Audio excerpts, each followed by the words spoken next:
What's up, everybody? It's your boy Worlds TV back again with another video. If you're new, you know what to do. Make sure you hit that like, comment, subscribe button for more.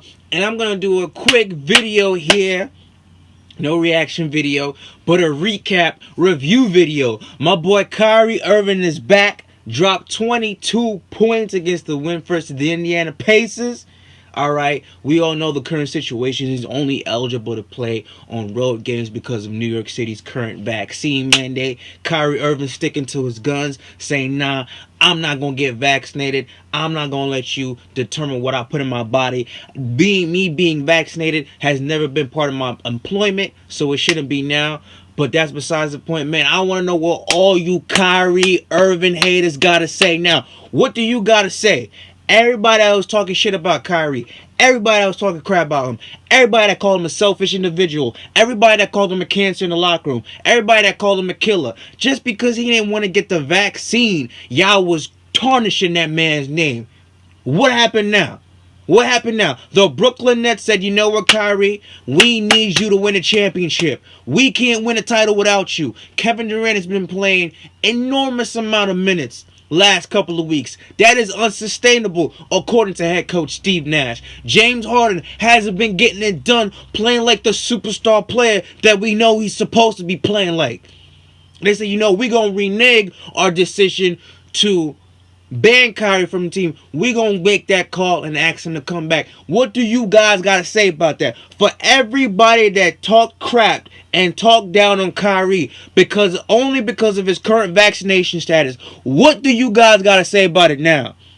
I'm calling out everybody. Stephen A. Smith, you know he's definitely having a fit because he was the biggest Kyrie Irving hater of all time. Asking for that man to be cut. Asking for that man to be traded. Call him a cancer in the locker room. What about now, Stephen A? Shannon Sharp. Oh, man, we know Skip Bayless, Shannon Sharp has been Kyrie Irving's #1 fans. They hated the guy mainly because of his vaccination status. What do you guys got to say about it now? Oh, actually, I saw what you guys had to say, especially Shannon Sharp saying, well, you know, the Nets are in business to win a championship. That was a different tone you set from the beginning when they decided to ban him from the team.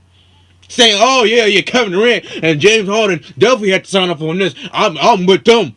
I'd rather choose championship over friends. Well, guess what? They're choosing friends and championship because they know they can't win without that guy.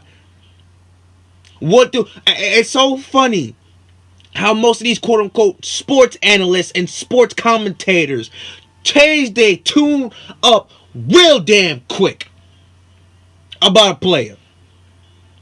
When a decision that they supported because of an agenda all of a sudden goes against them. I found that real funny, and they can't seem to explain it. What, you first mad at Kyrie because he didn't want to get the vaccine because of current New York City's mandate.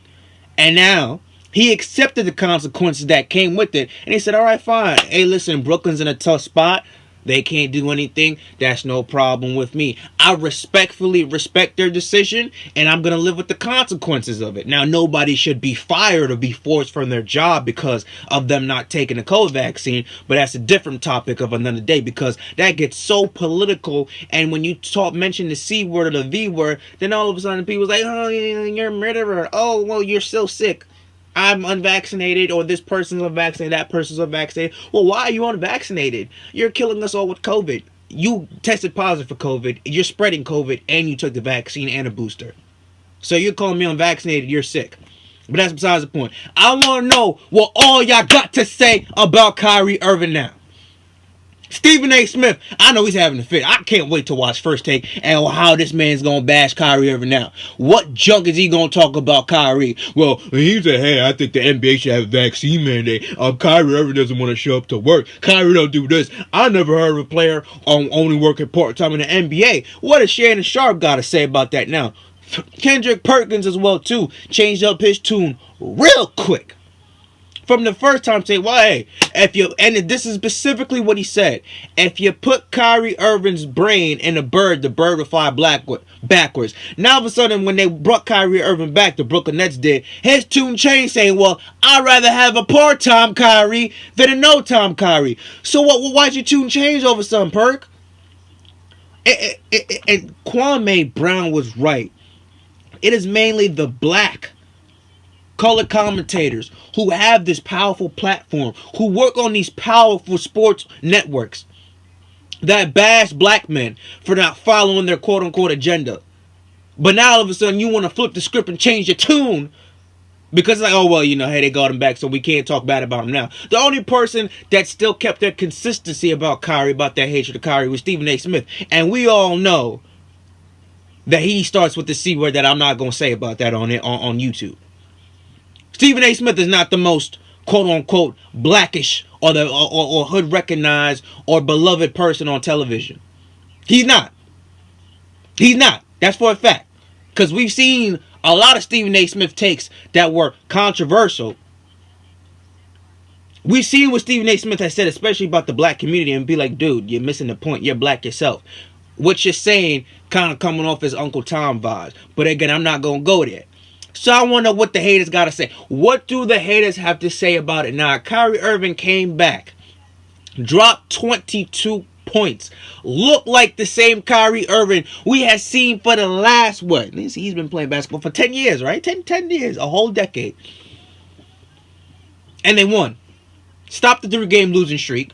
Came back, they looked energized, they loved him, they brought him, welcomed him back with open arms, where he was enjoying talking with his teammates, high-fiving, hugged his dad, gave his dad a jersey. I want to know, what do you haters have to say now?